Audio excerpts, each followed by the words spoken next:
First up tonight, Thomas. Tom has been dedicating some time and helping to stand up and to just reveal truth about what's going on with the Inola proposed project of a aluminum smelter. I found it interesting that the same company that's trying to build one here just recently closed 3 smelters in the rest of the United States because they weren't producing. I would ask the question, as I've met somebody, why another one then? That's a good question. Thomas, you're up. Thank you, sir. As Dean leaves here, I will point out I am 5'11". So his comment earlier, that just compare those heights real quick. We'll see. I did not play basketball because at true 5'11", I was not tall enough to really get into that. How many of you here were here the last time I talked? Briefly. Quick show of hands. So you guys were lucky. I had a whole bunch of slides that time. I had a whole bunch of information. This time I kept it simple. This is it. This is my only slide tonight. It is the combination of the email, that's basically the info at email for kind of the opposition smelter group. Also, the back half of that, that's the website. So you can also copy that. Go there. There's a petition. That petition's being used to help motivate elected officials like Jackson in representing us. Like Dean mentioned, like everyone's mentioned so far tonight, is how can these officials represent actually what we want? On this smelter project, regretfully, a lot of those same officials that are already in office today, they voted for it. They've already voted for it. That's in the past. And so now when we lobbied at the Capitol just recently, they were like, oh my goodness, I didn't know I voted for this. But they did vote for it. And that's the kind of accountability we're trying to drive here and just continually drive forward. And so with people like Jackson that hopefully, you know, they will do what they say they will do, right? He said he's going to go there to represent us at every single level. That commitment has to be honored, and we have to watchdog that as well. Dean talked about the smelter a little bit. This is a primary aluminum smelter. What does that mean? So this is going to take a raw ore, kind of a dust called alumina, and they basically put a ton of electricity. It's more than any data center. It's more than any, it's basically full cities, hundreds of thousands of homes worth of electricity, 24 hours a day, 24/7, that they shove into big vats. And that electricity reacts with the powder and some other chemicals they have there and produces aluminum billets, that actual metal aluminum. So this facility is massive. It's going to be an enormous power drain. It's going to be an enormous consumer of basically all infrastructure in Oklahoma. Give you some context for that. So like Dean mentioned, there's others in the country that are being shut down. He kind of left out, those are smaller. So they're shutting down smaller smelters in order to build this larger smelter here in the middle of Oklahoma agricultural farmland, 400 acres, right surrounded by another few thousand acres of agricultural farmland. This is not in Tulsa. This is not in another industrial park. This is in the middle of rural Oklahoma farmland. Everyone knows that even at Donald Trump's level, we have to protect American agriculture, not only from being purchased by foreign governments, but from being used for the wrong purposes. And that's the only point of my talk tonight, is to ask the questions, to say, is this the right location? Is this the right project? And does this benefit not only our local community, but Oklahoma more than it will hurt us? And I don't know the answer to that. Dean kind of introduced me here a little bit, but I'll give you a little bit of background as I jump into this. So I have a degree in chemical engineering. I have a bachelor's in chemical engineering, and I've worked in oil and gas for almost a decade now. And a lot of these numbers that I'm seeing, a lot of just the sheer size of this facility is shocking even to me. It's just uncommon for facilities of this scale. So I mentioned it's larger than the others in the U.S. This facility by itself will double the total production of aluminum in the entire country. Whoa. So it is 3 times larger than any other single U.S. smelter. The other part of this is all of those older smelters were built about 50 years ago. So all of our laws, all of our regulations, they're updated over time, like at the EPA level and at different government revisions, but they're based on technology that was 50 years old. So what this smelter has come in and said is, well, we're going to do better than that. Sounds great. That's why everybody in the Senate voted for it. They said, oh, well, they're going to do better than what's already here. They left out the fact that, again, the comparison is 50 years old. So they are going to do better than what's here in the U.S. today at emissions, at protection, at being more energy efficient. But the question is, what does that mean? Does that actually protect us? And I think there's some serious questions about that. So the first thing I did when I heard about this project was I asked the Norwegian Environmental Agency. Kind of strange. I didn't ask our environmental agency. I didn't ask anybody in the U.S. I said, who has some of the more modern smelters? Surprisingly, Norway. Other places in Europe have recent smelters that they've built, and they're in the middle of towns. They're in the middle of cities. And I said, hey, how do you guys monitor these? How do you guys protect your citizens? And what do you do? They sent me actually a lot of information. I was surprised. They got back to me very quickly. And one of the things they pointed out is there is an emission that is unique to smelters. It is hardly, and it doesn't really exist as another emission for most other industry, right? Oil and gas, it doesn't have a part in that. It is fluoride. Fluoride is a very interesting topic. It's part of the water supply, and a lot of people are against that from just a fluoridation standpoint, and there's a lot of ongoing science about the risks of this mineral that they've called it that we don't know. There hasn't been substantial scientific studies on the impacts of fluoride. But what Norway said was, whatever you know about fluoride in the water, it's much worse in the air. So in Norway, they try very, very hard to get that emission down, and they try to keep that at the lowest level that they can. And so when I started looking at the information available from this smelter, they've published it, they've put their application to the Oklahoma State Environmental Department, that's the DEQ. They submitted that there's the potential to emit about 425 tons of fluoride directly to the air per year. For comparison, if we were to use the Norway technologies, you could cut that in half right away. So my question, the very first question I asked the company proposing to do this, which I'll get into that, but the very first question I asked is, why are we being given this brand new smelter that's supposed to be the newest and best thing, and you're telling me it's going to be 2 times worse at keeping emissions out of the air as what's already operating in Norway? And I have yet to get a good answer on that. I've been told, don't worry, we'll do as good as Norway. I've been told, oh, that data, that's an average, just don't worry about it. I have not gotten a clear data-based answer of why I shouldn't be concerned. And that has been my biggest question. I think it should be a burden on the company and our government, but more so on even that company, to prove why none of us should worry about the smelter of this size. And I haven't got that answer. I really wish I had. They've had an open house, and a lot of people, anybody from Inola and people in the shirts here, if they went to this open house, I'm pretty sure almost 100% of us that went will tell you no questions were answered. We had a lot of great talking points. They had a lot of great, prettier pictures than my slide that they could go through with no real answers. And that to me is very troubling. I will say that we do have some motivation on our state side. The Oklahoma DEQ, their executive director, came to Inola to talk to us and say they are concerned, they are going to pay attention. That to me signaled that the community groups and those of us and all of you here tonight that continue to ask these questions are making a difference. You are making that signal. He does not go from OKC over to here for just any meeting. I don't think he's done it for any permit that he's been a part of. So I thought that was a good signal that we are making that progress. As far as the actual impact, so when I talk about this fluoride emission, I've said, okay, hey, it's fluoride, it's unique, it's special. What does that mean? So number one, there's a lot of research that's ongoing and that RFK Jr. has put forward about the impacts on development.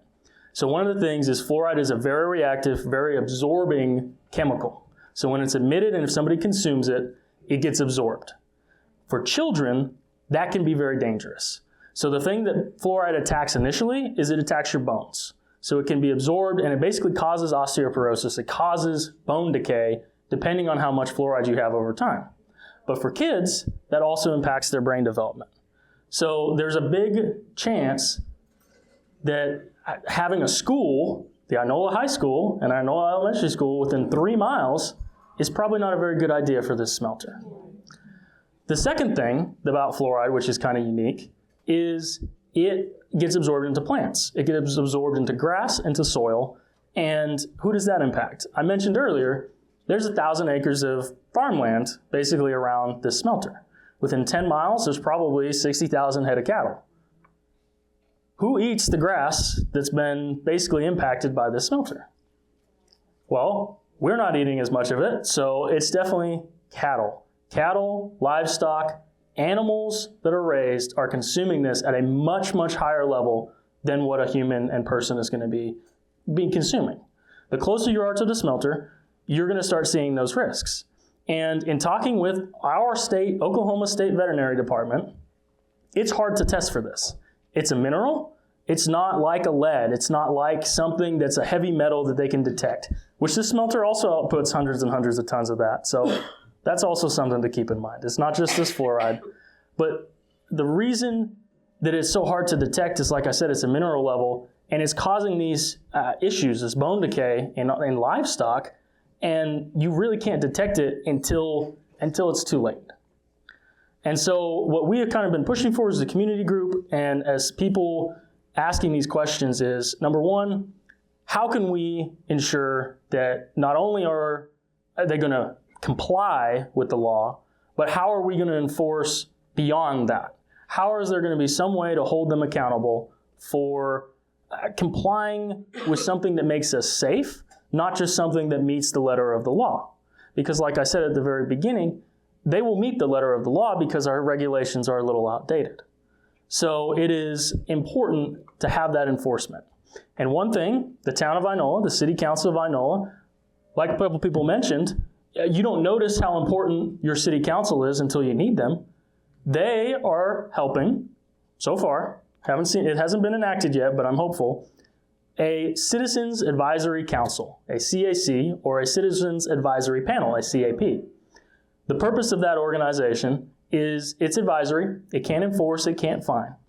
But in the Gulf Coast and in petrochemical areas, they serve as kind of the first line of defense for a lot of these facilities. So the same information that they will report to the state environmental department will go to this local elected council from the citizens that will have direct oversight over that. And the first line of plant operations, of updates, of hey, we're going to have the safety systems down for the next week. Somebody needs to know that. And it should not go to the state to then be slowly rerouted back down or have the citizens dig. So we're very excited about that. As far as the actual fighting of it, because I'm going to wrap up here and turn this over to some guys because I want to hear this new information as well on the data centers and the power. I mentioned the emissions. Obviously, there's questions on that. DEQ is going to have meetings. So their first meeting is actually this Thursday. It'll be at 6 p.m. at the Inola High School. That is going to be the process meeting. So that process meeting is where DEQ, the environmental department, describes the air permitting, which relates to the emissions. Then they are also going to have 2 other meetings. And I think these 2 other meetings are more important. They're going to have what's called the air modeling meeting, where they're going to go over the actual data. They're going to go over, hey, based on the actual emissions, the flow rates, and everything from this facility, what is the resulting output at different distances? That meeting is going to be where we get a lot of answers. Regretfully, it's probably a few months away, but I'm very excited. And once we have information, you guys will all be the first to know.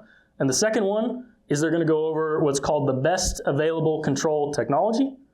That's basically where they evaluate what the company is required to use to try to reduce emissions. And they're going to have that second meeting as well.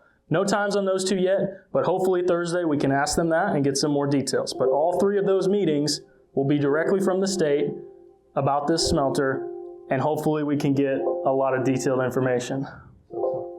As it's ringing to tell you that those are important. But yeah, and we'll have questions at the end. So I don't want to take up too much of these guys' time.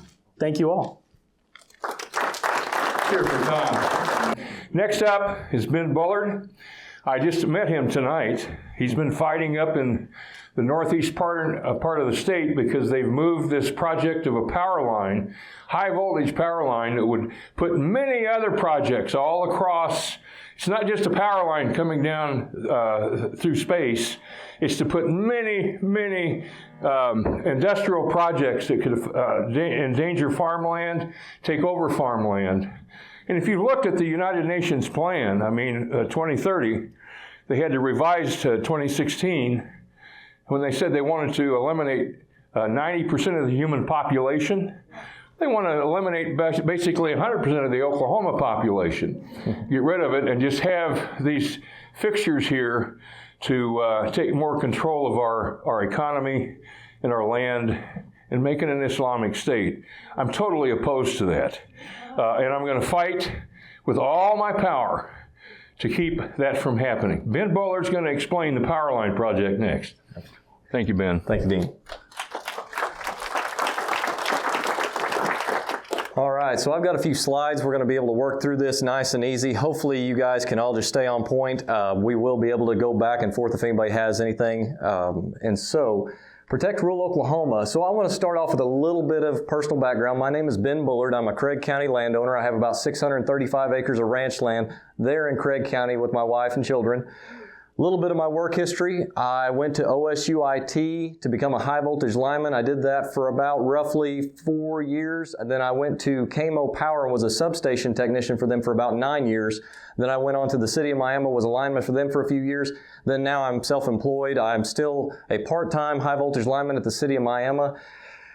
And now, like I say, working for myself on my ranch, doing fencing, electrical work on the side. So a little bit about my community involvement. One, I have a huge passion. I was born in Craig County, Oklahoma. I was raised in Craig County, Oklahoma. I'm going to raise my children in Craig County, Oklahoma. I have a huge passion for that countryside. It is beautiful. If you haven't been there lately, go drive by and see. I want to protect the health and the safety of my family and of my community. This is not something that I really ever dreamed about getting myself roped into, but this fight came to me, and I'm going to embrace this fight. So we started Protect Rural Oklahoma not too long ago. It's a public benefit LLC. So Protect Rural Oklahoma, what is our mission? So our mission is to stop the non-essential, irresponsible industrial projects that are destroying not only the rural area, but the rural agricultural Oklahoma land. This is a huge, huge problem. What are some of our missions? We are out to educate and empower. We are out to mobilize. We want to tell people where the lack of regulations on industrial, wind, solar, battery storage, and data centers, where all this lack of regulation from our state and federal levels are and what they're doing to us. We also want to empower the landowners to know what their rights are, how they can get involved, how they can stand up to surveys and easements and different things and tell them, no, you're not coming on our property. We don't have to do this. We have to educate everybody as we work along this. So also, we want to unify. We want to build hope and confidence and stand up for the community and stand together. That's the biggest thing. Whenever I was approached about this and they asked what I knew about anything about power lines, I can tell you the one biggest thing is you can do nothing alone. No one person is going to fix anything. It doesn't matter who it is. We have to stand together. We have to unify. We have to educate and empower ourselves. So right now, one of our big current focuses at Protect Rural Oklahoma is AEP, which is American Electric Power's. They call it the Northeast Oklahoma Transmission Enhancement Project. We call it NEOTEP for short. It's pretty long.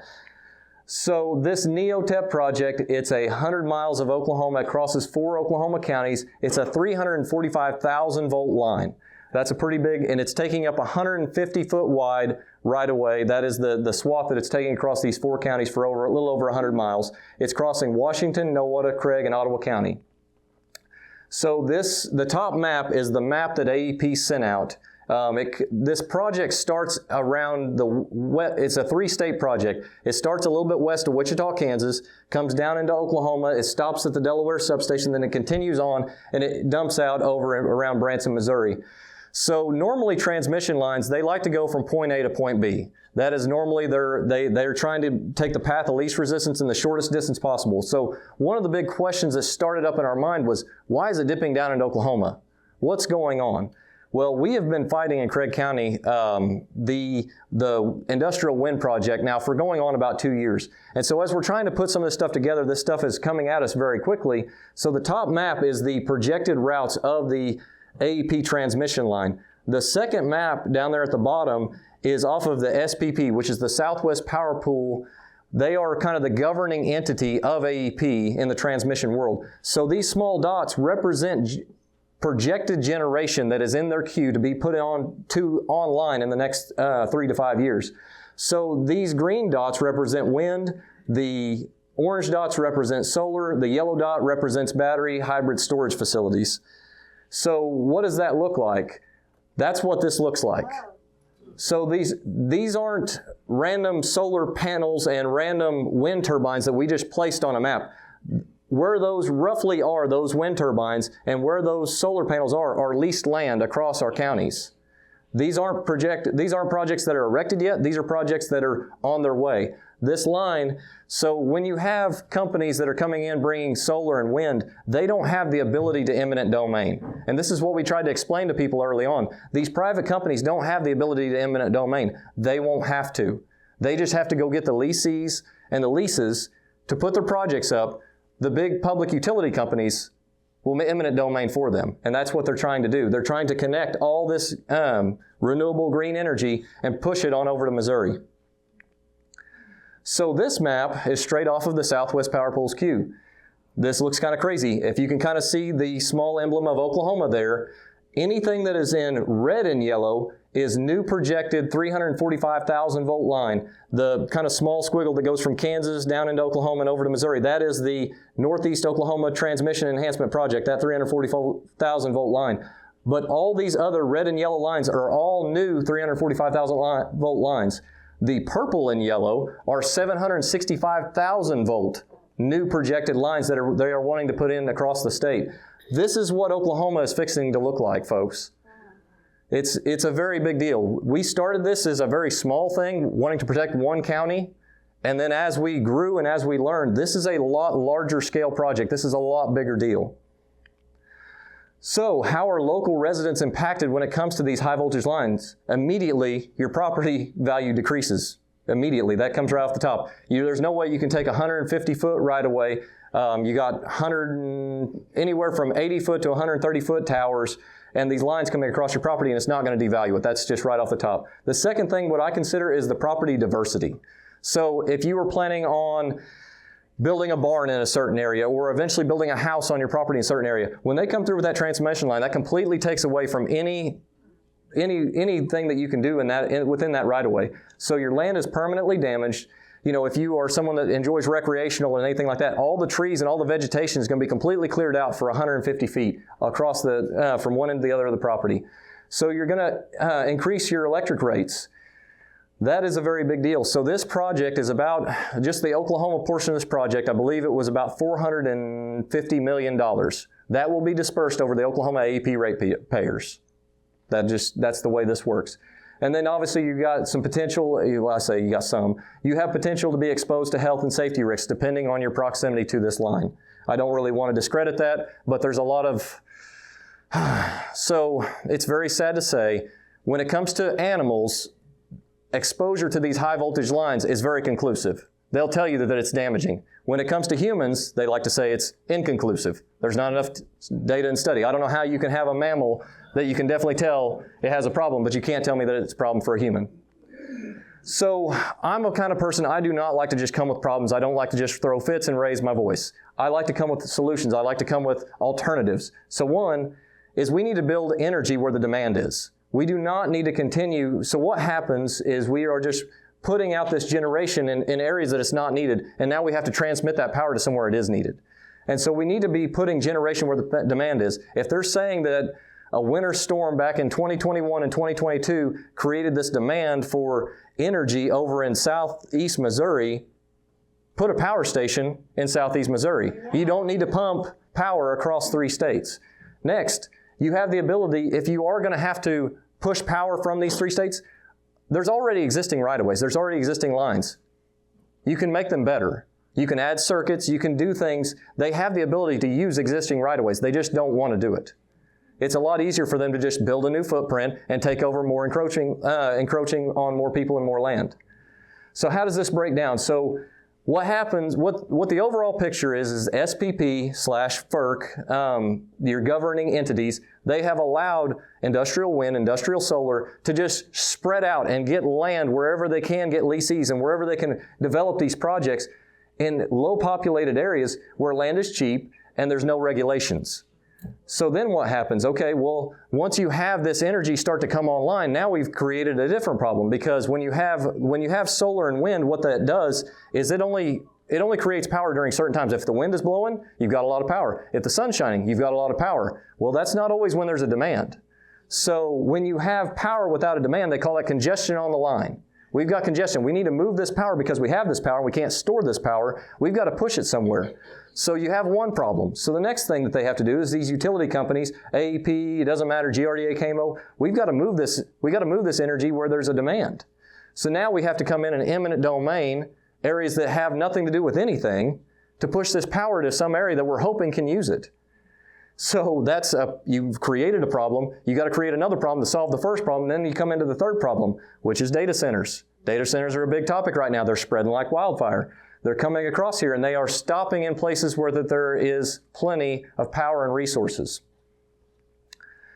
So why are a lot of these data centers coming in and coming into Oklahoma? Why are they wanting to be here? One, I got to have mostly we got four big things. One, we are an abundance of resources. We have a lot of power.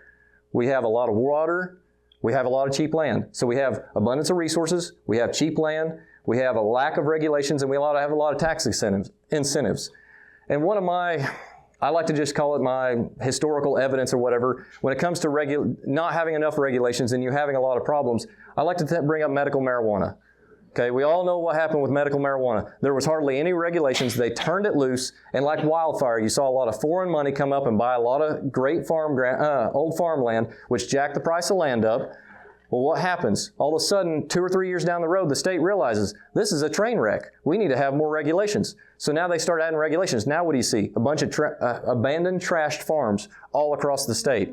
How many of these train wrecks can we have? Because now the state can't do anything with that land that was used as a marijuana farm because it's private property. So now the state's created a problem and they're not going to do anything about it.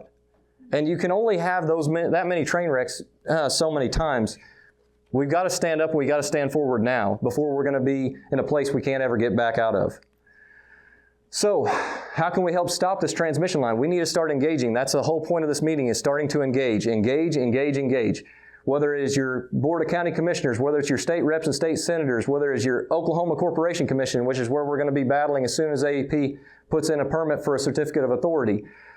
We have a citizens petition that we are allowing people to sign. Sadly, petitions, what they're good for is just pulling and twisting on people's arms to say, hey, the voters in your county do not want this project. So we are looking at getting resolutions to put in front of our county commissioners within the next week or two to see. We've got to start twisting these guys' arms. And the people, or I say guys, girls, whatever is in everybody's county. In our county, it's all men. What I'm trying to say is that we have to start twisting on these people because it is a voting season. We have to take action. We have to say, put your money where your mouth is. Are you going to help us or you're not? And we are always going to suggest, yes, you can call to contact these folks, but I'm just going to tell you, I've had a lot of phone calls in the last 2 months. And those phone calls, they can listen, give you a listening ear, and they can hang up, and those phone calls never happened. If you do phone call, which I think is wonderful, also send an email with the same stuff, because emails fall under, most of it, they have to, I'm trying to think of the right wording here, freedom of information. So thank you for that. So the emails are very important because, like I say, that information has to be stored, and you can bring that back up. You can say that call happened or that conversation happened. Here's the emails, here's the traces. So definitely send an email if you're also going to call. Next, I also want to provide hope, okay? Because everybody, when they hear they hear something about transmission lines, all you ever hear is, it's coming through, there's nothing you can do about it. That's all I've ever heard my entire life. That's all I've really ever seen in my career. But this right here is a list of projects that have either been completely canceled or altered where they don't even look the same because they had organized opposition, because they had people that stood firm, and they had people that didn't take, you're going to wear this for an answer. That is what this list represents. It's across a bunch of different states. 2 of them are actually in Oklahoma. It's a big deal to stand together, and we have these abilities. So lastly, the QR code sends you to a link to our petition. We have a website, protectruralok.com. We have a Facebook page, and we also have a few videos on YouTube. I believe we'll be standing back here for question and answers later, but I thank you guys so much for your time, and this was my presentation.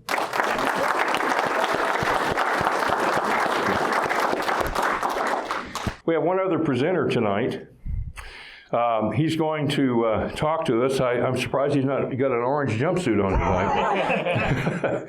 tonight. Somebody bailed him out. And that's good. Darren Blanchard's here. Darren's fighting. Very smart guy. He's going to help us in Rogers County. Made that commitment, didn't you? That's right. Yeah. And we're going to do this. We're going to learn the things together. And that's what we've got to do, is learn the things together. Let's give Darren a great big hand. All right. Thank you, sir. Glasses here? You good? So, I'm going to move your notepad if you don't mind, Dean. Here, let me help. Okay, there you go. There we go. Okay. Take my glasses. You want me to take my drink and just... Oh, no, this is mine. This is mine here. So I'm good here. So. Yeah, I've got most everything. Okay. All right. Thank you for the warm reception. I'm kind of glad to be back in Rogers County, Claremore. So technically it wasn't my last time here, but no cops here tonight. That's right. So back on February 17th, most of you know, I am the gentleman that was arrested at the meeting at Rogers State University, and the weather worked out very nice for us, made it a nice cool night, so I'm allowed to wear that same blue flannel shirt that I wore. But anyway, again, my name is Darren Blanchard. I live in Mounds Creek County. If you don't know where that's at, that's in between Sapulpa and Okmulgee, near the area of Glenpool, Kiefer. That area, particularly with the growth of Bigsby, is very much developing. So seeing a lot of growth towards the south portion of Tulsa, Tulsa County, Creek County, Okmulgee County, in that area. So that's where I live. But I just wanted to just kind of give a disclaimer. People ask quite often, why is it that you go to these events, whether it's in Claremore or Coweta or Sand Springs, and speak up? And I am not anti-growth. I am not anti-renewable energy. And I'm definitely not anti-data center, okay? Because we need that type of infrastructure. But there's also a proper placement for it and a proper method in which it is coordinated with our communities. And I don't think that we're seeing that being properly conveyed through many communities in Oklahoma, and it goes well beyond Oklahoma, because during March I was up in Montana speaking to people there, and it's some of the same issues. The Northern Cheyenne Indian Reservation is impacted by a nearly 5,000 acre development that could impact their tribe. So people ask, why did I get involved? How did I first get involved? And the map's not great here, but you'll get the idea. In early 2023, there was a transmission line proposed from Guyman, Oklahoma, that would go into the Tulsa market. And it was originally relayed to me by the land agent as a way to help lower utility bills, get wind energy from western Oklahoma, bring it into other markets and help lower our costs. Sounds great, but it seemed too good to be true. So I started looking into things, and when I read the finer details of the proposed easement, I could see a lot was going on. There was more than meets the eye. And so that's early to mid 2023. And then in roughly December of 2024, so about a year and a half later, there was this talk about this national interest electric transmission corridor that would impact multiple states. There were 10 of these across the country. Technically, 2 of them impacted Oklahoma, but this was the main one, and it drew over 1,000 people at the Creek County Fairgrounds in Kellyville, Oklahoma. Okay, and they were all not there just to learn about how it was going to lower the utility bills. They were concerned about eminent domain. And a lot of people were celebrating that night. Oh, it's over. Speaker Kyle Hilbert said, it's done. He spoke to the U.S. Department of Energy. Not so fast, my friends, because I was aware of a prior project with the private entity And just kind of let me show you here. This is an animated GIF on a 10-second loop. As I started to look more into it, I said, there's another company out there that has a similar path. I'm going to let this run one more time. And as you can see, the difference mainly is that it actually goes up into east central Colorado. Okay, that there's roughly 900 miles. And I'll just kind of go back real quick. When you combine that transmission line project, 400 miles, plus the other one, through Next Era Energy called the Heartland Spirit Connector, you're talking about roughly 1,300 miles of transmission line. And it wasn't just a transmission line. All along that, according to the easements of the two private companies that were offering these to landowners, they would have the authority to put in wind turbines, solar panel facilities, as well as battery energy storage systems. And the concern you have here is this is impacting 4 states, Colorado, New Mexico, Oklahoma, and Arkansas.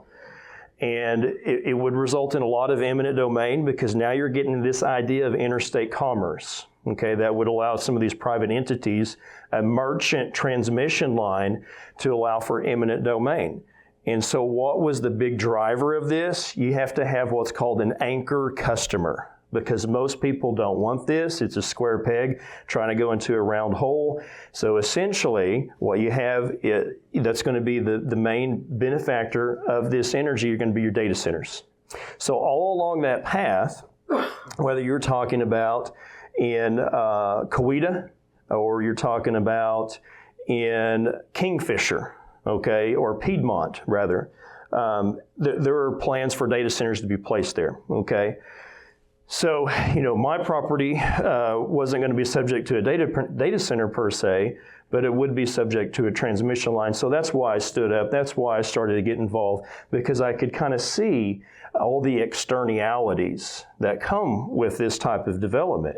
And so in Lincoln County, for example, they're currently facing 680-foot tall turbines with approximately 100-foot blades.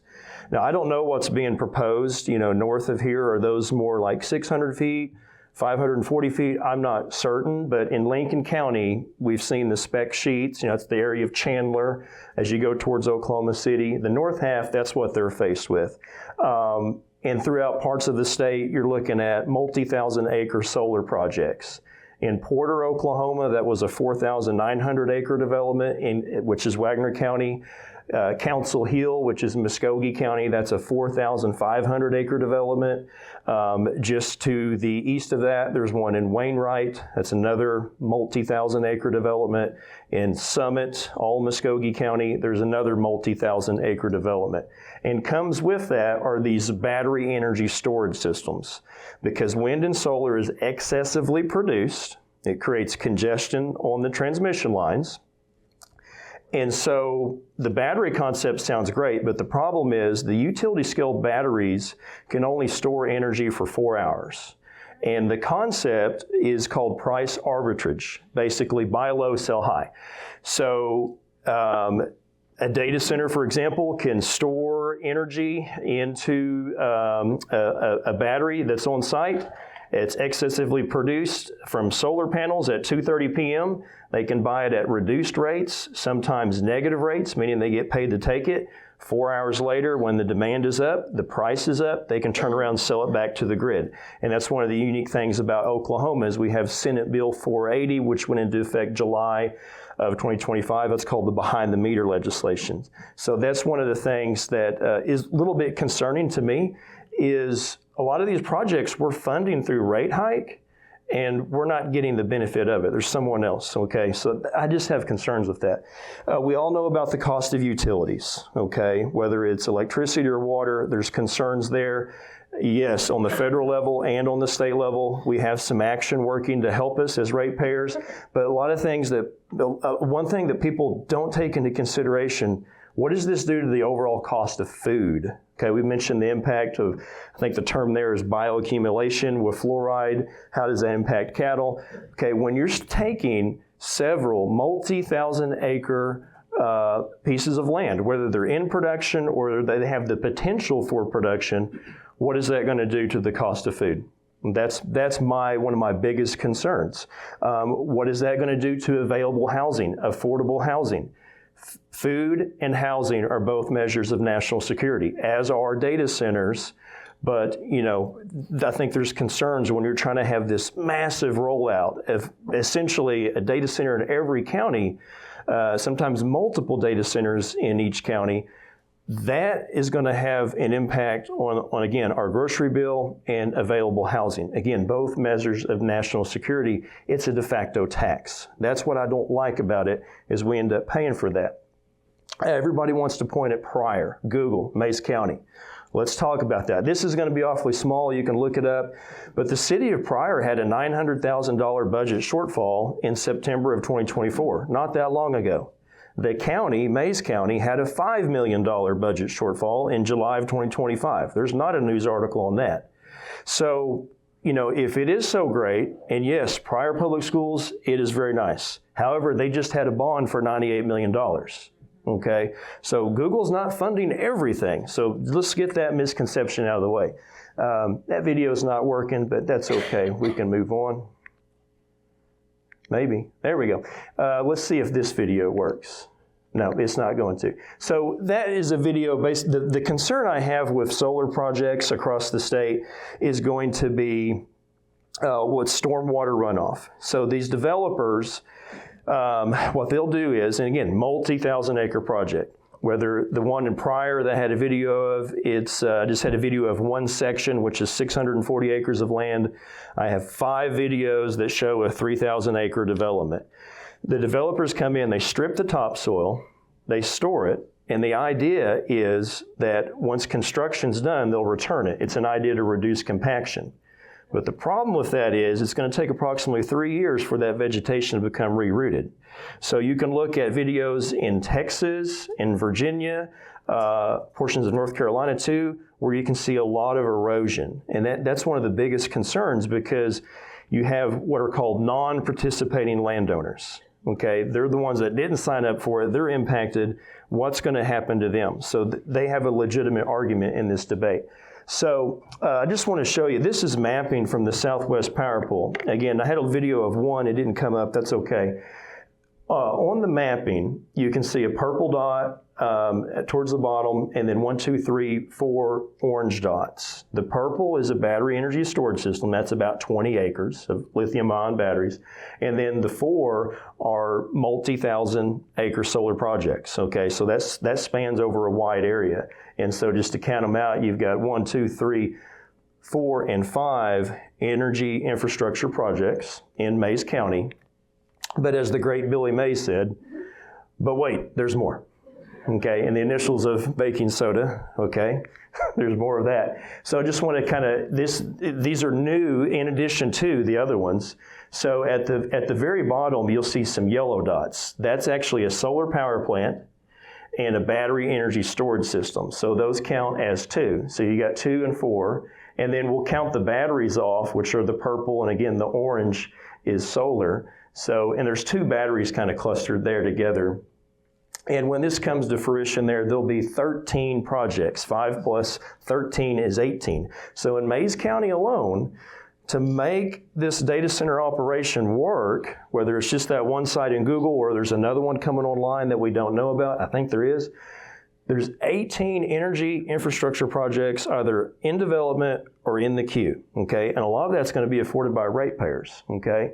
So I love memes, okay? This is kind of what I feel like when I see stuff like that. I feel like there's a problem here, and people aren't drawing that connection between the transmission line, all the energy infrastructure projects, and the data centers. They just hear about the data centers. So let's talk about that. The one in Pryor, Mays County, started out as 1 building. It's now at 9 buildings, okay? And they've announced expansion, and they've kind of run their course at the Mid-America Industrial Park.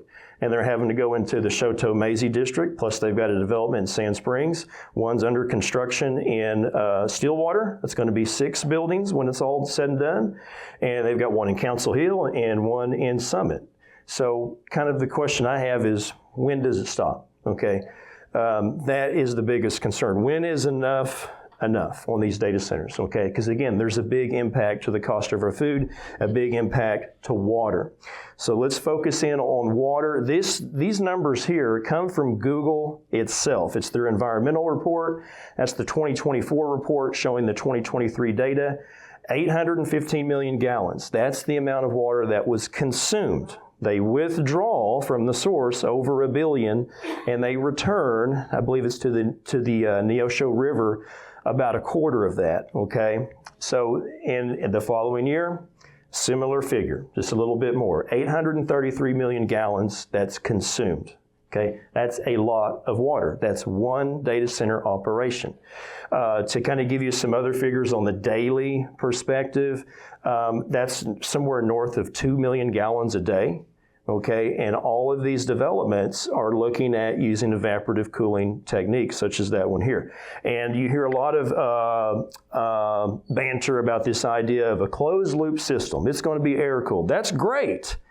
But I'll remind you, Google is a multi-trillion-dollar company, $4.5 trillion. Okay, I don't think we can even conceptualize how much $1 trillion is.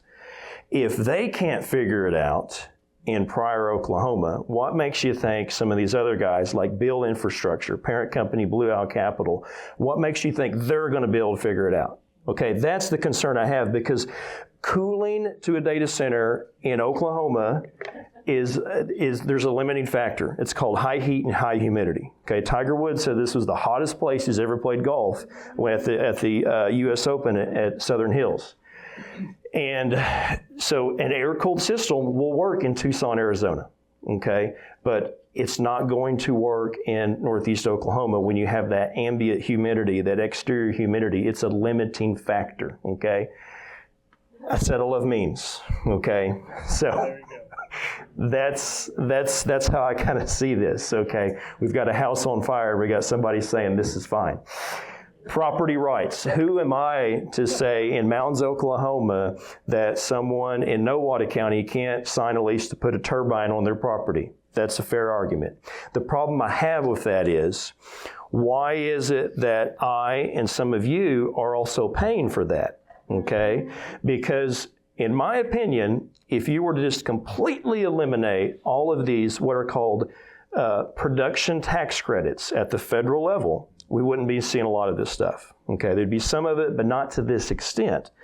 And so that production tax credit is what allows a solar company or a wind turbine company to sell energy at reduced rates, negative rates, because they can do that because they'll get compensated through that production tax credit. And that comes out of the federal government.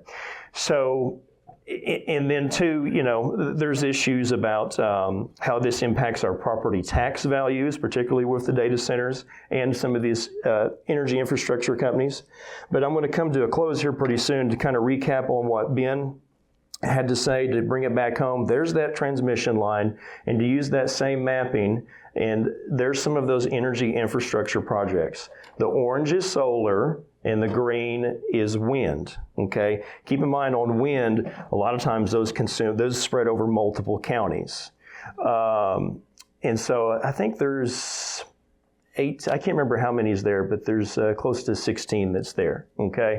So that the bottom one there towards Skiatook, that's a 3,000 acre solar power plant. That company has filed bankruptcy, so we'll see what happens with that. But again, we have a lot of these developments that are banking on these energy infrastructure projects coming online, and if that company's in bankruptcy, what's going to happen to it, okay? How are we going to make all this work? Because, there's an animated GIF of Fred Flintstone that I like to use a lot of times, where he's at the abacus and Fred Flintstone is saying the math ain't mathin', okay? And when you look at a lot of these projects and the amount of power that's going to be needed, the amount of water, if they were to all come online, 1 or 2 data centers, okay, but all of these coming online, there's just not enough there, okay? That's my concern. So again, there's that transmission line. There is a data center that's proposed in Wichita, and the line originates from there. They come down, they avoid the Osage, Interesting.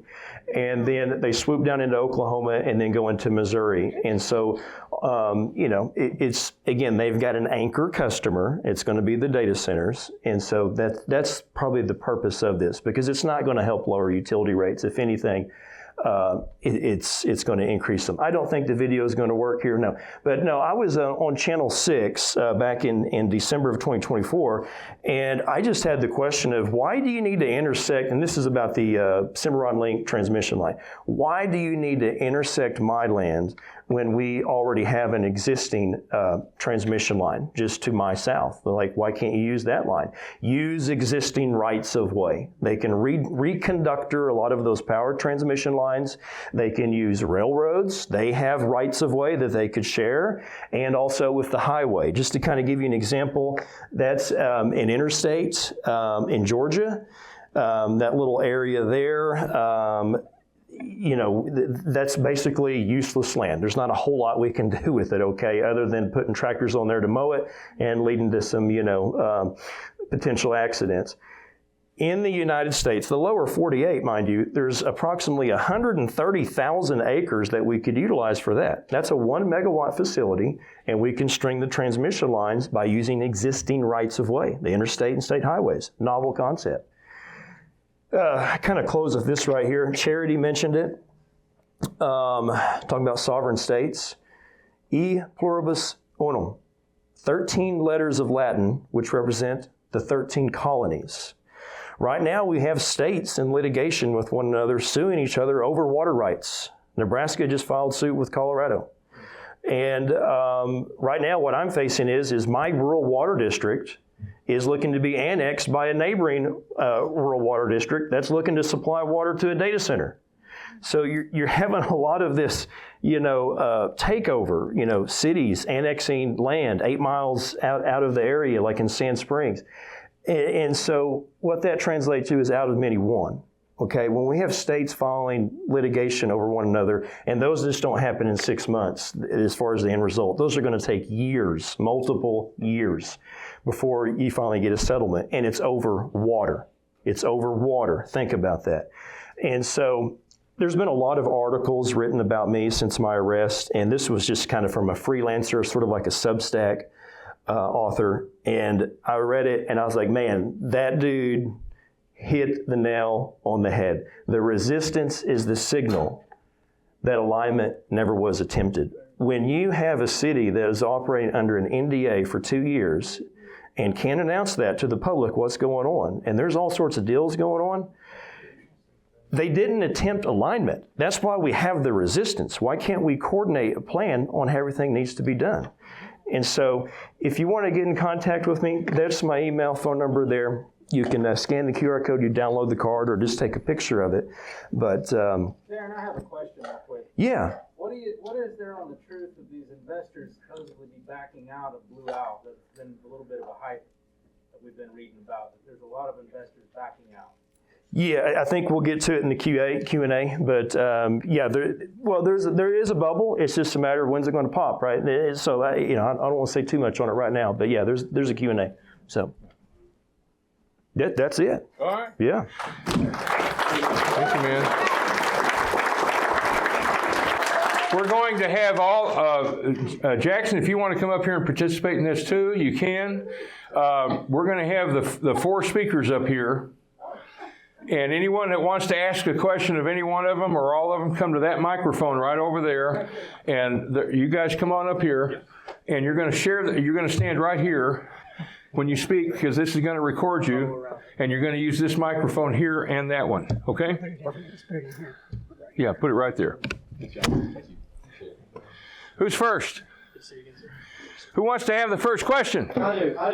Well, come on up here. Hey, thank you, guys. My name is Russell Judd.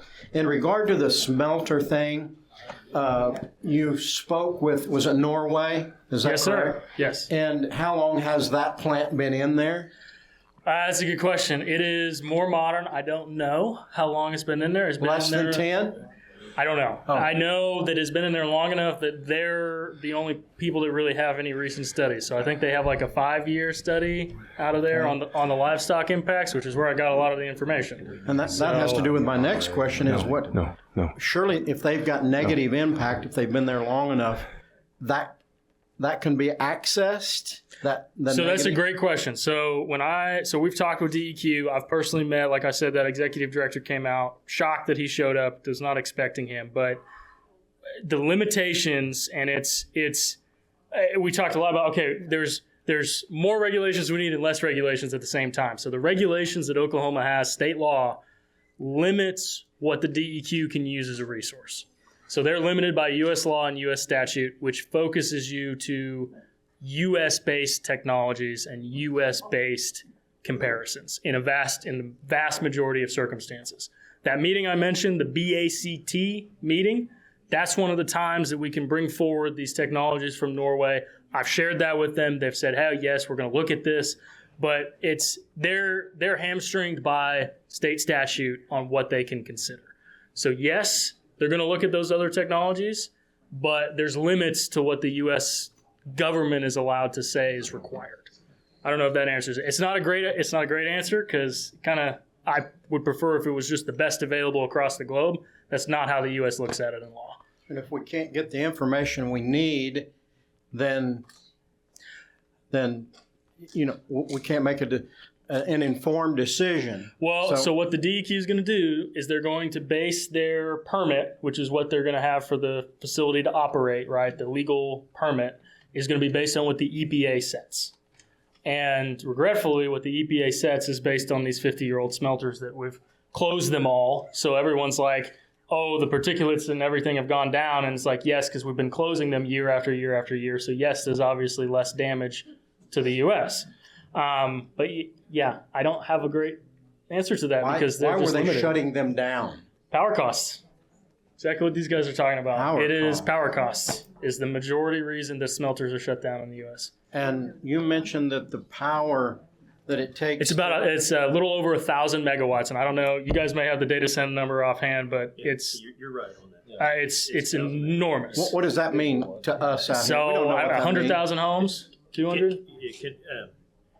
To put it into perspective, somewhat of a perspective, so right now, PSO has a $1.2 billion rate hike proposed for the Oklahoma Corporation Commission. And they have multiple large load users coming online. One of those is the smelter at 1,000 megawatts or 1 gigawatt. The largest load customer that PSO's ever had in its history is 130 megawatts. That's a big difference. So, it's hard to equate it to, say, a number of households off the top of my head, but that's a lot of electricity. Okay, so I think the gap. So they submitted. I think this was maybe a couple months ago now, but the Corporation Commission is who is over power in basically all the power providers in Oklahoma. PSO submitted to the Corporation Commission that there is, by 2030, when the smelters to start, there's a gap of 1,000 megawatts. Right. So they have to have that rate hike in order to pay for it and to build that generation to make enough power. And I think your average natural gas power plant, we were talking about this earlier, is about 400 to 500 megawatts. So you're going to have at least 2 full-scale natural gas power plants in order to just power the smelter, not including any of the data centers. So it is an enormous power consumption. Personally speaking, out of Texas, as an industry, we can't wait long enough to get the power that has been promised to us by the Texas equivalents of PSO. They're not there. They don't have the power. They don't have the transmission lines. We have to make our own power because the state is not able to supply that. And they're promising all of this spending, all of this infrastructure kind of upfront to these companies to bring them into Oklahoma. And I really question how we're paying for that and how fast they're actually going to do it, because I have yet to see how those are going to materialize. The power is the root concern of, I think, almost all of these projects. Yeah, I mean, microphone is there. If you want to yell it, we can repeat it. I have a question for the people that are putting together the grand jury. In the back.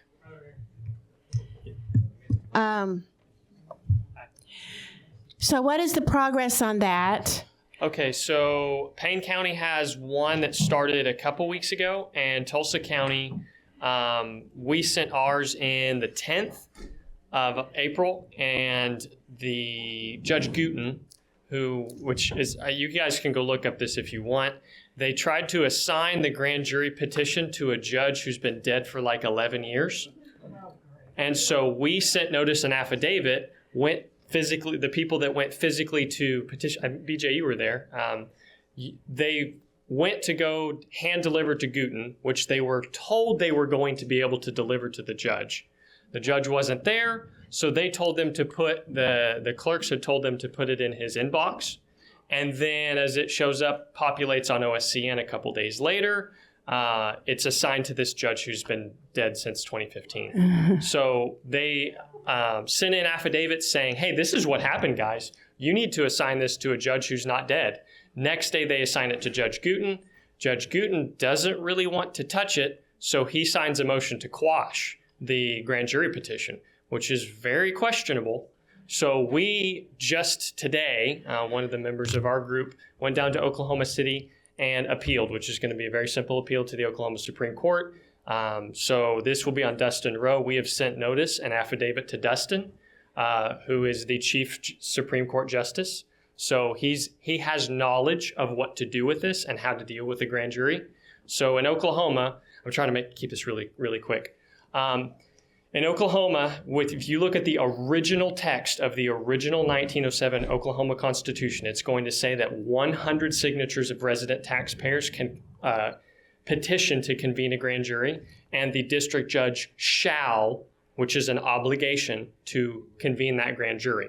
So in 1967, they didn't really like that a lot of people were accessing the grand jury. No kidding. So a lot of the Bar Association comes in and starts to write rules, make things really complicated. I don't know if any of you guys are familiar with the grand jury process or have even heard of it. You've got to get like 5,000 plus signatures. It's a ton. Do we have the signatures? Yeah, Tulsa's got 100 signatures. So that's already in motion, and no judge has ever blocked that.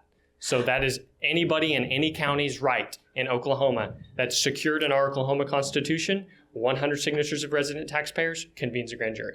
Okay, so how can we vet these grand jury people, and how can we put pressure on them to come to the table and make a decision? Well, part of this is going to be getting on your judiciary and start putting pressure on them to say, hey guys, you have 100 taxpayer signatures. Why is this grand jury in Tulsa not convened?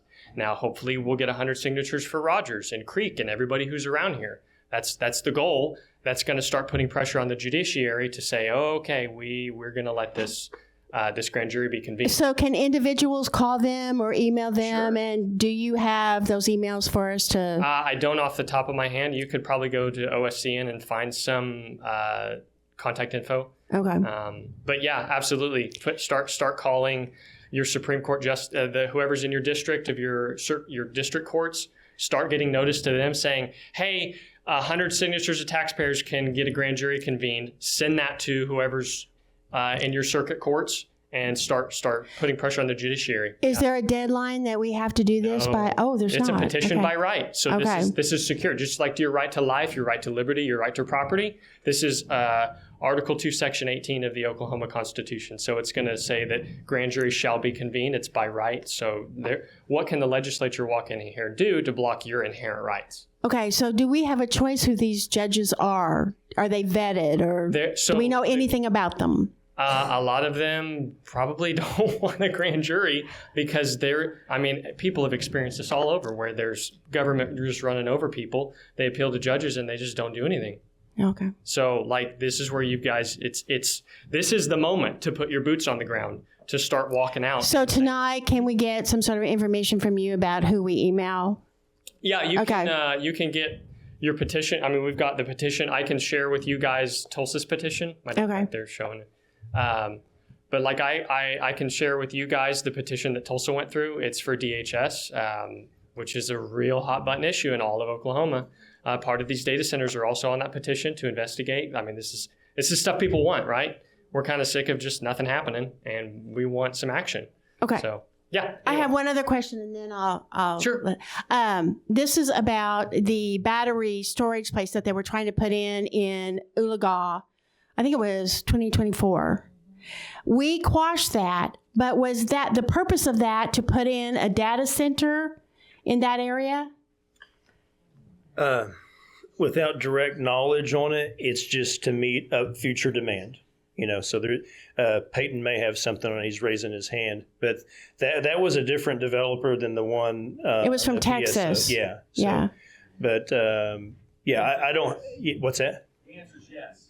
I mean, what's driving a lot of the demand is a lot of this digital infrastructure that we're seeing, but it's also too coming from the smelter. So, and they didn't tell us that.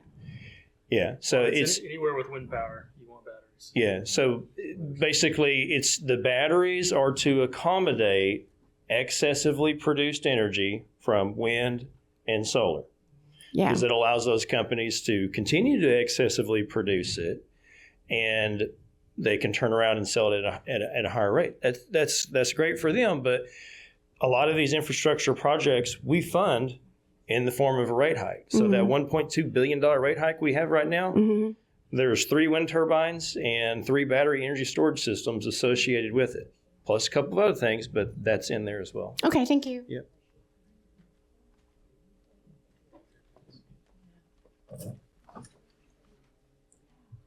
So I'd like you to talk more in depth about a couple of things, but I also want to mention that I spoke with the guy from is he the project manager from Ziad for Ferris. EGA?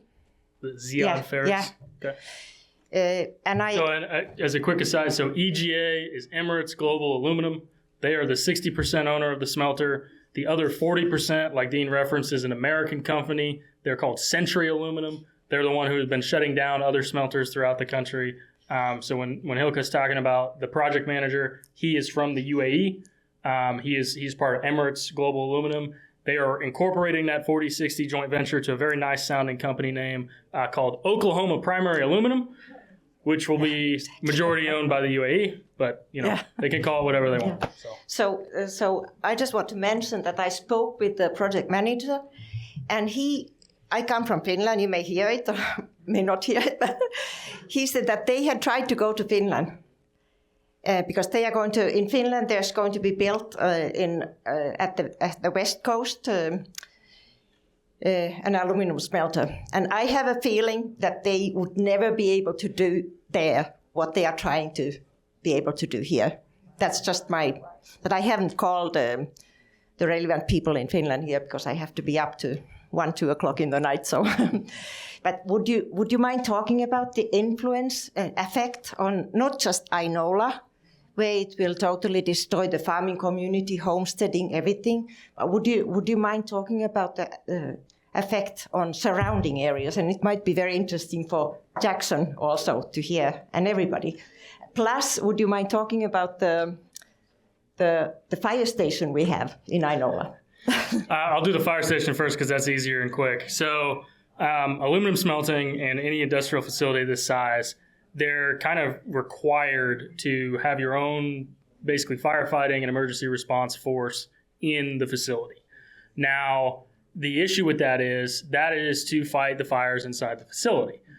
If that fire jumps... Oh man, that was scary.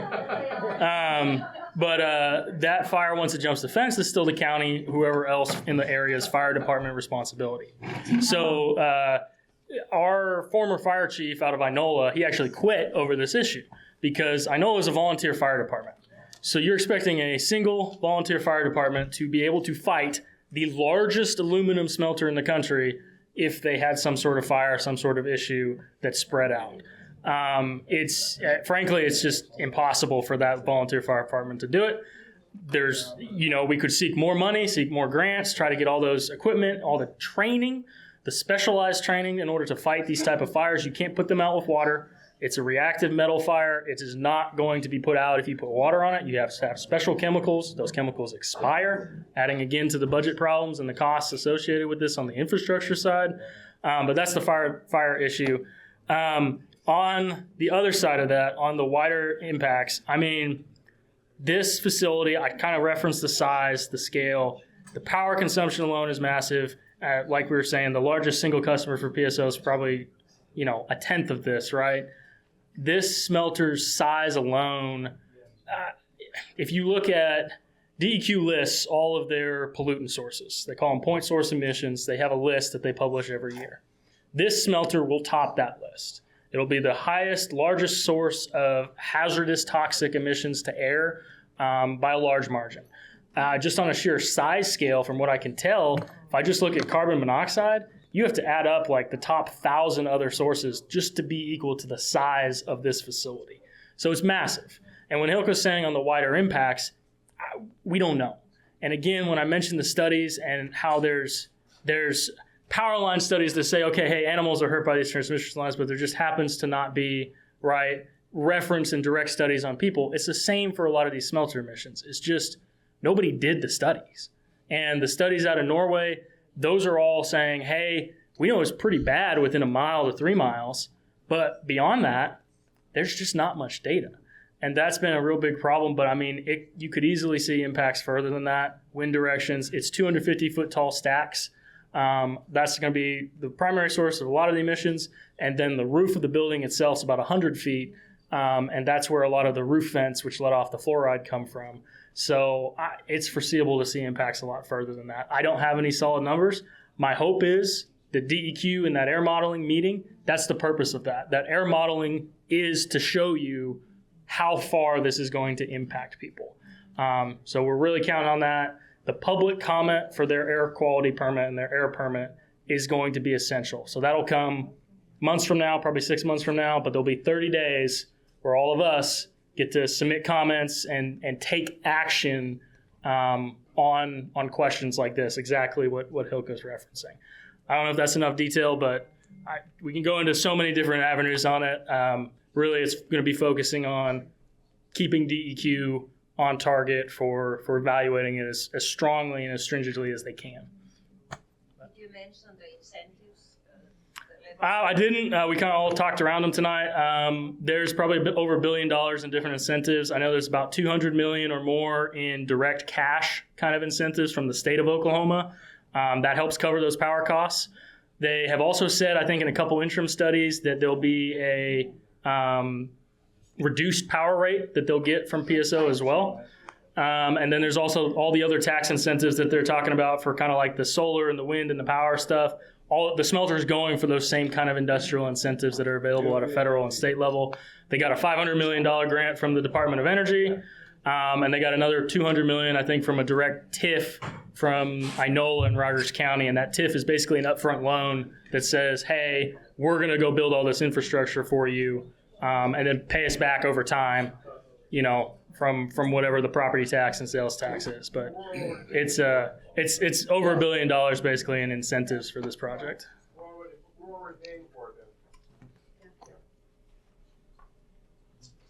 Okay, my first question is for Jackson. All right. Let's go.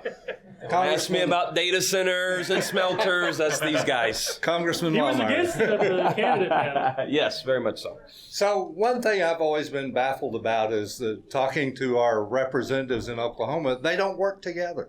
Sure. I go back to Bridenstine. I called all 5 of our reps. Do you work with the others? Got no answer. Bridenstine's office met with me, and he told me, we've reached out. Nobody would work with us. So my question is, are you going to reach out to the other Oklahoma representatives and try to get a coalition together to advance causes for Oklahoma. Yeah, I think that's a wise thing to do, and two of them I get along with very well already. One of them, I believe, is going to be our next senator, in Kevin Hearn, and so get along with him very well. And then Josh Burkeen, who represents this area out here, who is a very, very good congressman. In regards to the other members of the Oklahoma delegation, I don't want to say that maybe me and James Langford are going to have the greatest relationship. Some of y'all may know why.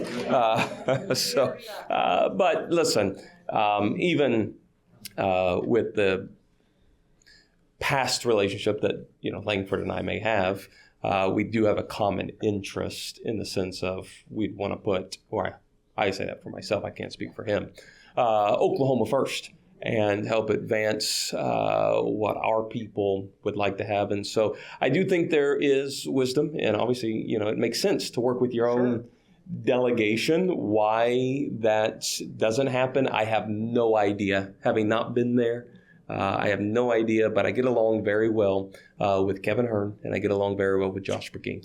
The answer that Bridenstine's office gave me was that they all have their own agendas, and I'm like, you should have some common agenda. Well, I would tell you what I was advised. So people ask on the campaign trail, what kind of committee would you want to serve on, things like that. So I was advised that you never try to serve on a committee where someone from your own delegation is already on, because they're very territorial. And so I guess that limits where you can serve.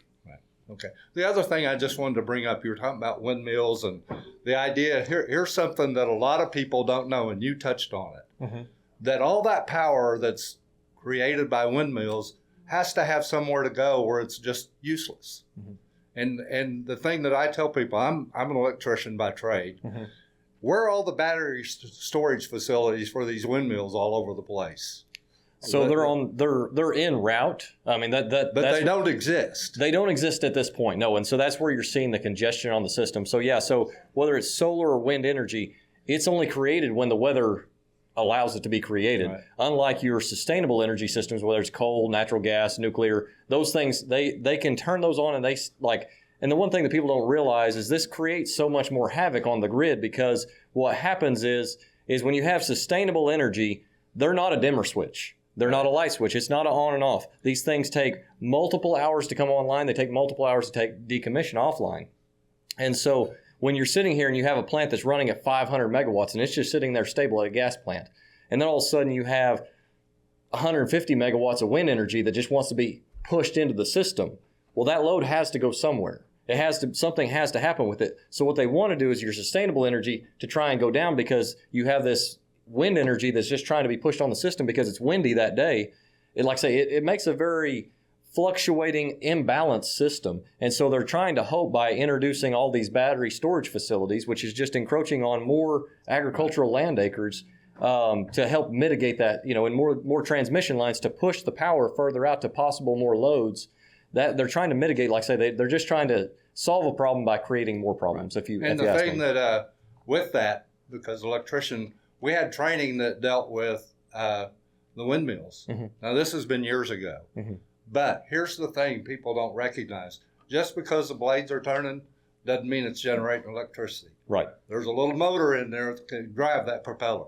Yeah, and there's also an underlining effect that a lot of people don't know about, whether it's wind or solar, is they're not necessarily always held to the same scrutiny. So when you have your natural gas, you have your coal, and you have your nuclear, they are held at very high standards when it comes to quality of electric and the way that everything works. So one thing that has been brought to my attention by a guy that does some studies up in Wisconsin is high frequency ground current. So the frequency of the American grid system, we're on a 60 hertz system.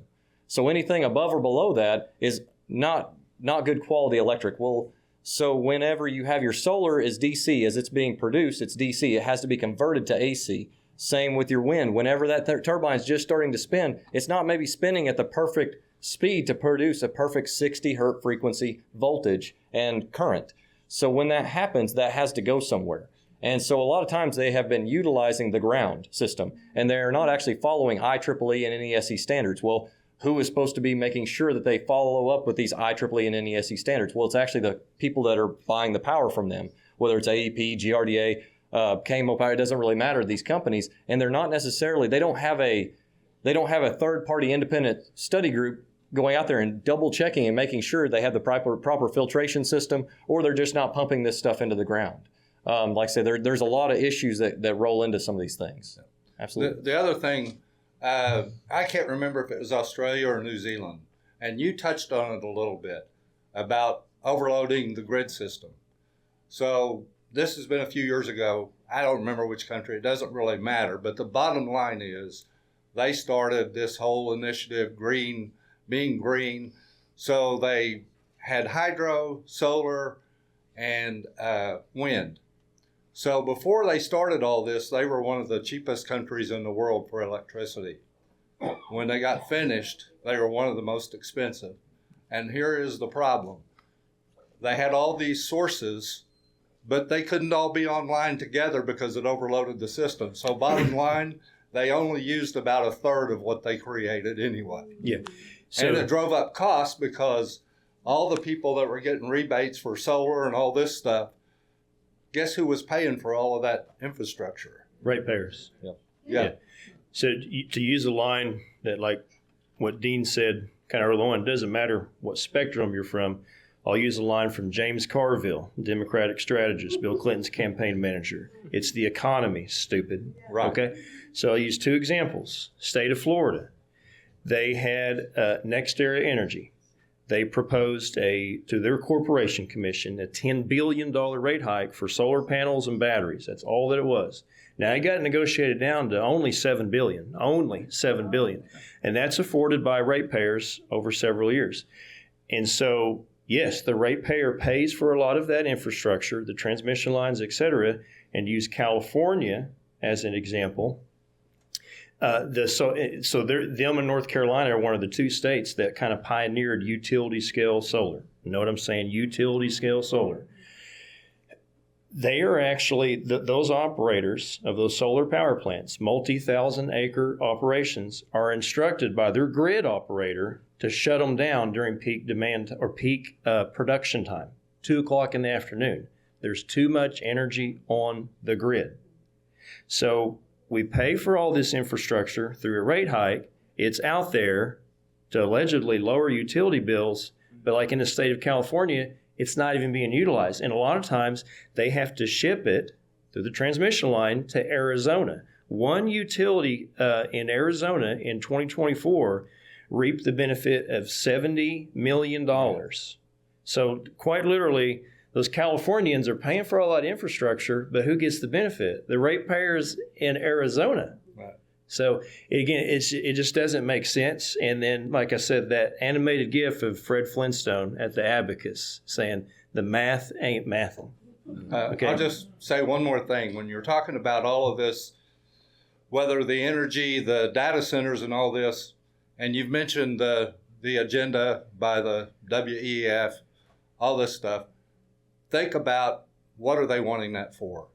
That's all for AI. Think about the big picture in the sense that destroying all the farmland, your ability to produce on your own, that drives you to what? Lab meat, lab food. Yeah. Guess what? Now they can decide what's in this food. And just think of the broader spectrum. If they start using all your water resources, what are you going to have to drink? Are you going to get limited? Right. You know, so as I said early on, I'm not anti-growth. I'm not anti-data center. AI is very much a national security concern. But my concern is overall, you look at California, they have all this energy infrastructure in place, but yet it's not being utilized. So is there really, true energy crisis? Well, at some point there will be. But again, the infrastructure is in place. It's not even being utilized, and ratepayers continue to pay for it. That's the concern. Thank you. Mm-hmm. I don't know if anyone else has a question, but I want to ask one if I could. I try to connect the dots. The World Economic Forum in the United Nations says we're not guaranteeing people that they will have water. That's their statement. I read their material. that they put out for 2030 because their 2016 agenda was not, that they wrote in 1993, was not accomplishing its goal. So they came out in 2016 with Agenda 2030. And in it, they described that they wanted to literally eliminate 90% of the human population and get it from 8 billion down to 500 million. Now, this is for the elite families that can basically have slaves to build cars for them and fly planes for them and fix food for them and do all of that. That's literally what they're saying in so many words. So when you put all these statements together that we have to have artificial intelligence, we have to have all these huge facilities to burn power, I look at who's controlling that, offshore elements, and we have people who are in Congress in the United States, in Oklahoma, and in every state who are elected to office who have not been vetted. I'm accused of being negative on every politician, and that's not true. I think there's some great ones. We have one I know of right here, and we have some other people with us that are going to be great in office that are here in the barn tonight. But we have some people that haven't been vetted that are controlling our future and going along with these international people because they're getting probably money under the table to do this. My concern is, as we go forward as a group, I'm asking, you guys have done a wonderful job of alerting us to some problems tonight. Are you willing to come here occasionally and help us as we learn together, as we stand together? Because I think we'll make a mighty army if we do that, we the people. Can we count on you to come back to meetings here and help train us, and we train together and we learn things together? Can we count on that? As far as a Protect Rural Oklahoma standpoint, I can't speak for these other two guys, but absolutely on Protect Rural Oklahoma is larger than just the 4 counties that, we're working on this transmission line project right now. We are wanting to, like I say, empower, inform, and like I said, we don't always have to reinvent the wheel. We want everybody to learn from everybody else and learn from our past mistakes, and maybe you guys, we can obviously go back and forth and learn from a lot of each other. But as far as Protect Rural Oklahoma and us coming in and wanting to help and learn from each other and grow, absolutely. All right. Yeah. Go ahead. I was just going to say, Dean said that Dean came to one of our first community meetings that for the Smelter side, and obviously, more voices coming together to be one voice on many issues is always stronger. There's never a situation where they want us to be separate on all these topics and not put things together, not work together collectively. That's the goal on their side, and anybody kind of opposing citizen action like this. No matter what it's for, there's like mentioned, power resides with the people, and the people have to recognize that and come into these type of things, and that's how we do that. So yeah, 100%. Yeah, I'm about an hour plus out, but if I can fit it in my schedule, you betcha. I'll come up here and help, because I've been able to see what other communities have done that have worked, haven't worked. Like I said, out of many one. I think when the people assimilate, get together, and get on the same page, I think we can be pretty powerful. And you have to remember, and I'm using some examples that I've seen, like in Porter. What that developer tried to do was pit landowner against landowner, and you see that with the wind industry quite a bit. The wind energy industry will actually pay someone of the community as a community advocate to talk about how great this is going to be. If the project is going to be that great, you don't have to pay someone within the community. The project's going to sell itself. Hello. I want to remind people here, non-disclosure agreements, NDAs.